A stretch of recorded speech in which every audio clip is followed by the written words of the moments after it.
Party లైన్లో నడవాల్సిందే, లేదంటే వేరే నాయకత్వాన్ని చూసుకోవాల్సి వస్తుంది. కమలం నేతలకు అధిష్టానం అల్టిమేటం. రాష్ట్రంలో అధికారమే లక్ష్యంగా బీజేపీ పెద్దల పావులట.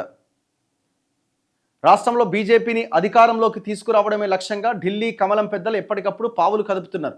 రాష్ట్రంపై ప్రత్యేక దృష్టి పెట్టిన పెద్దలు ముందుగా పార్టీలోని అంతర్గత విభేదాలపైన ఫోకస్ పెట్టారు. ముందు పార్టీని చక్కదిద్దితే మిగిలిన లక్ష్యాలు సులువుగా చేరుకోవచ్చని కేంద్ర నాయకత్వం భావించింది. అందుకే కేంద్రం కనుసన్నల్లో నడిచే పలు సంస్థల ద్వారా నివేదికలు తీసుకుంటున్నది. వీరితో పాటు పార్టీ నాయకుల ద్వారా నివేదికలు తెప్పించుకుంటున్నది. పార్టీ అధికారంలోకి రావాలంటే ఏం చేయాలి, ఎక్కడెక్కడ అడ్డంకులున్నాయి, వాటిని ఎలా పరిష్కరించాలి, దీనికి సంబంధించిన నివేదికలను అంచనా వేసి కమలం పెద్దలు ఒక అంచనాకు వచ్చారు. ఇప్పటికే తెప్పించుకున్న నివేదికలో పార్టీలో ఎవరెవరికి విభేదాలున్నాయి, వాటిని ఏ విధంగా చక్కదిద్దాలనే దానిపై కసరత్తు చేసి పార్టీ ఇన్ఛార్జికి బాధ్యతలు అప్పగించిరట. ముందు పెద్ద నేతలను సెట్ చేస్తే మిగిలిన వారిని తమ దారిలోకి తీసుకురావడం పెద్ద కష్టం కాదని కమలం పెద్దలు అంచనా వేసిరట.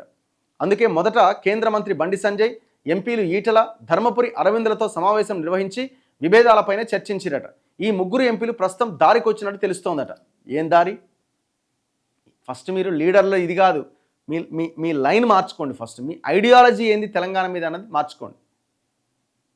హిందుత్వ ఐడియాలజీ ఒక మీ పార్టీ సిద్ధాంతం, ఓకే, బాగుంది, అది ఓకే. కానీ మీరిడ ఓవైసీని ముందు పెట్టి మాత్రమే రాజకీయం చేస్తున్నారు తప్ప అసలు తెలంగాణ ప్రజలకు ఏం కావాలి, తెలంగాణ ఎందుకు వచ్చింది, తెలంగాణ ప్రజలు దేనికోసం తెలంగాణ కోసం కొట్లాడారు, బీఆర్ఎస్ ఏం చేసింది, కాంగ్రెస్ ఏం చేసింది, మనం ఏం చేసినాం కేంద్రంలో అధికారంలో ఉండి, అది చర్చకు తీసుకురండి. ఎంతసేపు ఓవైసీ మీద మాట్లాడే ప్రయత్నం చేయకండి. ఇప్పుడు మీరు ఎంతసేపు ఓవైసీ మీద మాట్లాడితే మరి ఓవైసీ అక్రమాల మీద మీరు ఇంతవరకు చేసింది ఏందనే క్వశ్చన్ అడుగుతారు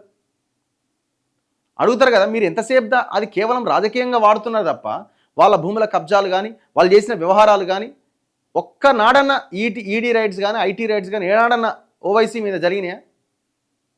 మిమ్మల్ని ప్రశ్నిస్తున్న ప్రతి ఒక్కరి మీద జరిగితే వాళ్ళ మీద ఎందుకు జరగవు? పోనీ వాళ్ళు ఏమి అంత ట్రాన్స్పరెంట్గా ఉన్నారంటే అది కూడా లేదు కదా. ఫాతిమా కాలేజీని ఎందుకు కూలగొట్టలేదంటారు. మీరు చేసిన పోరాటం ఏంటి దాని మీద? రేవంత్ రెడ్డి కుర్చీ కదిలేలాగా పోరాటం చేసిరా దాని మీద? రేవంత్ రెడ్డితో కొల్లుడైతిరి మీ నాయకులు, అప్పుడు కేసీఆర్తో కొల్లుడైతిరి. అసలు ఇవన్నీ కావు, పక్కన పెట్టండి. ఫస్ట్ మీరు పవర్లోకి రావాలంటే మీ వాదం ఏంది ఇక్కడ తెలంగాణలో? తెలంగాణ ఆంధ్ర విభజన, పాకిస్తాన్ విభజన లెక్క, ఇండియా విభజన లెక్క చేసిరని మాట్లాడిన మీరు తెలంగాణలో పవర్ ఎట్లా వస్తుంది అట్లా మాట్లాడితే? తల్లిని వేరు చేసి బిడ్డను చంపిరు అని మాట్లాడిన మీరు ఎట్లా పవర్లోకి వద్దాం అనుకుంటున్నారు?